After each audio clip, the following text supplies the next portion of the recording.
We share everybody's relief that Hopley is now again back in custody, which is where he needs to be right now. After nearly 10 days, the search for a convicted sex offender ended just after 6 on Tuesday morning. Vancouver police say Randall Hopley was arrested after he was spotted by an off-duty officer outside the police station on East Cordova Street. Police say he was arrested without incident. The VPD confirmed after speaking with the 58-year-old his intention was to turn himself in because he was cold. Police say he likely ran out of resources and food. He was scheduled to appear in court November 6th, charged with 2 counts of violating his supervision order earlier this year after he was caught at a public library too close to children. A Canada-wide warrant was issued when he disappeared on November 4th. We believe on that date he left his halfway house in the downtown East Side. We believe that he removed his ankle monitoring bracelet, his electronic ankle monitoring bracelet. Hopley served a 6-year prison sentence after abducting a child in Sparwood, BC in 2011. He was released in 2018 on a 10-year long-term supervision order and moved to a halfway house in Vancouver.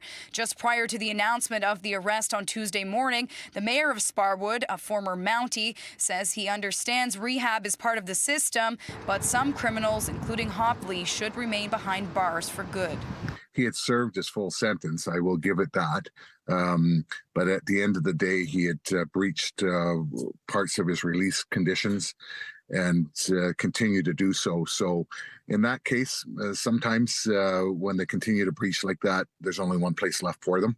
Micah Helmus, an expert in risk assessment of people who have sexually offended, says while unfortunate and scary, these situations are rare in our criminal justice system and that most people on long-term supervision orders are able to complete them without committing a new crime. It seems as though, people largely did everything that they could to try and manage the risk. He was that rare high-risk individual who was kept in until the end of the sentence. He was given a long-term supervision order, which is also very rarely given in Canada, only to the highest risk individuals. The Vancouver police would not comment on where Hopley was during the 10 days of his disappearance, just that they received around 80 tips. We did not stop investigating this. We understood absolutely the concern in the community, the fear and the uneasiness that was caused by knowing that a person like Randall Hopley, with his history of violence, with his history of offences, was at large. It's now up to Crown Counsel to decide if new charges will be laid and what happens next for Hopley. In Vancouver, Kate Walker, City News.